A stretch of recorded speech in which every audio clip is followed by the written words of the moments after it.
Magandang araw mga kaibigan. Pag-usapan natin ngayon ang kaganapan sa Labor Day celebration sa ating bansa. Ako, libo-libong mga tao from different sectors of society nag-rally, nagreklamo laban sa administrasyong ito. Nananawagan sila yung hinaing, yung hirap ng buhay. Nanawagan sila ng itaas ang kanilang sweldo. Okay, yung Trade Union Congress of the Philippines, ang isa sa malaking grupo na nagkandak ng protesta o rally sa Labor Day celebration, yung kilusang magbubukid sa Pilipinas, then marami pang malalaking grupo, mga labor group sa bansa, sinabayan din ng mga jeepney drivers. Wala na. Yung deadline sa consolidation ng jeepney into cooperative naglapse na. Hindi sila nakakuha ng temporary restraining order. So, kawawa. Hindi na makapagbiyahe ang mga kawawang jeepney drivers. Kaya, yun, ang kaganapan, nag-rally sila, nananawagan, sana magkaroon ng increase. Kasi, every Labor Day, depende sa administrasyon na nag-a-announce ng increase sa minimum wage. Kailang ang DOLE secretary sa Labor Day pronouncement niya, sabi niya, no, walang increase sa minimum wage. Grabe, kawawa. And then ang irony, kabaliktaran, ang presidente rin siya ng Labor Day message ng meet. Ang summary ng message ng presidente, sinasabi niya, salamat sa mga workers sa contribution nyo sa Philippine society and sa bagong Pilipinas will bring you into an era of prosperity. As usual, yung anong tawag yun? Hypalotic word? Yung ang gandang pakinggan. Dadalhin daw ng administrasyong ito ang ating mga manggagawa into an era of prosperity. Yung panahon ng kasaganaan.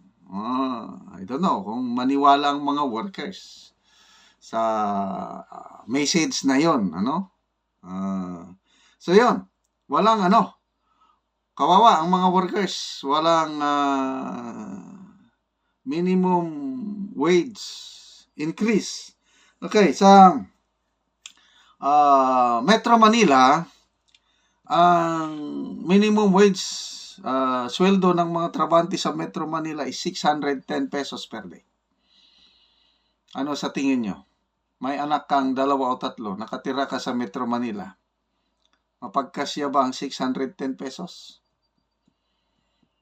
Sa iba't ibang rehiyon, iba't iba ang minimum wage. Ang pinakamababa sa Bangsamoro Autonomous Region for Muslim Mindanao is 361. Sa amin sa Region 10, medyo mas mahal ito, mga 400 plus sa Region 10.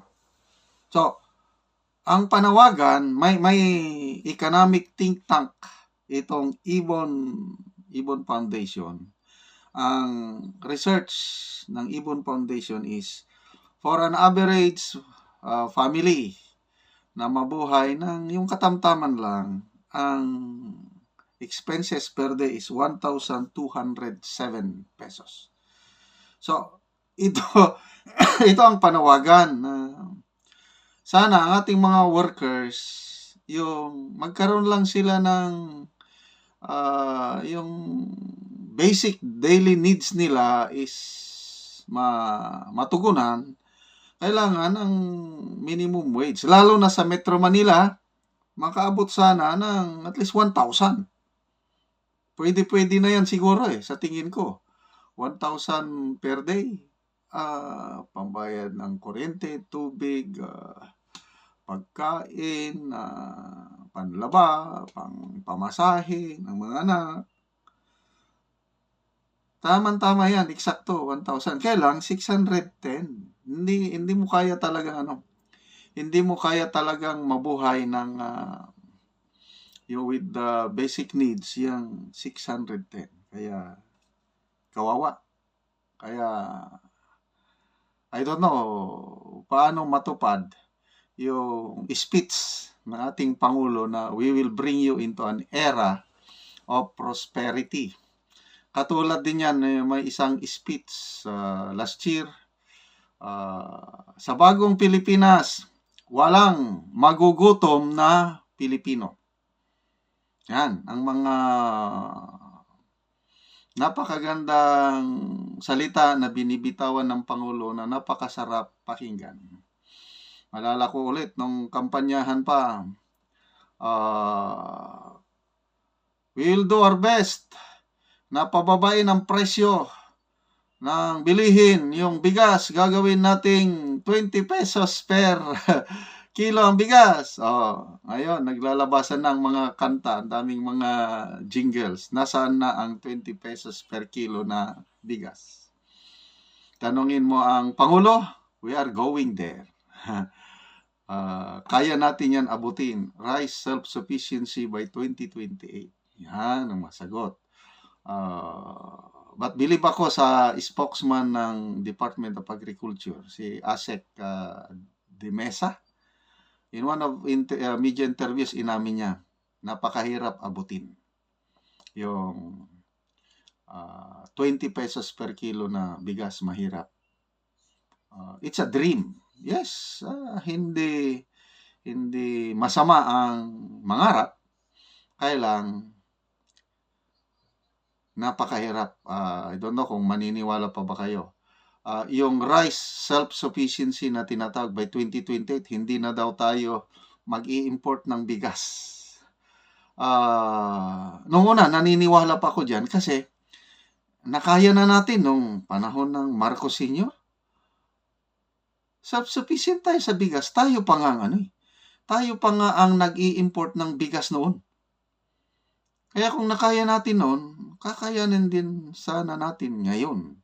Nakaya ng Marcos Sr., bakit hindi kaya ng Marcos Jr.? Ganon ang paniniwala ko noon. Ngayon, parang hindi na ako maniwala. Lalo na, yung nawala yung magaling na Yusek, si Yusek Leo Sebastian. Siya ang Yusek for rice production. Pag hindi sana umalis yun, baka pwede pa dahil ito, scientist, itong si Dr. Leo Sebastian. At hinire siya as consultant ng Vietnamese government.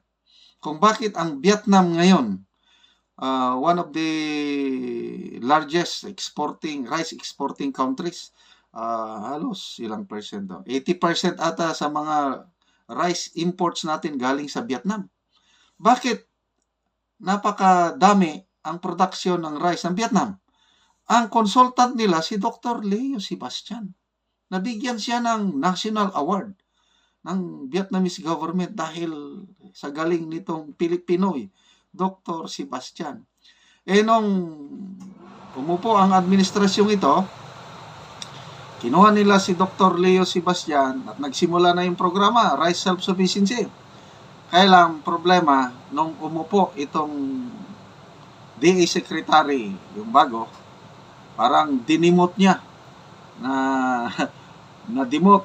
Bumaba ang ranggo ni Dr. Leo Sebastian, kaya napilitan siyang nag-retire.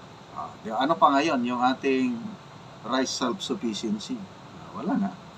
So, yun na po. Walang pagtaas ng sweldo ng mga manggagawa, tapos ang presyo pataas ng pataas. Paano yan? Ay talagang magrereklamo ang taong bayan nito. Yung inflation, ang projection ng Bangko Sentral ng Pilipinas, April inflation baka aabot ng 4.3%. Noong Marso, 3.8% ang inflation. Noong February, 3.4%. Noong January, 2.8%. So makita nyo yung trajectory. Pataas ng pataas ang mga presyo ng bilihin, ang sweldo ng manggagawa walang increase. Anong mangyayari sa mga kapuspalad nating Pilipino kababayan? Yun ang malaking problema ngayon.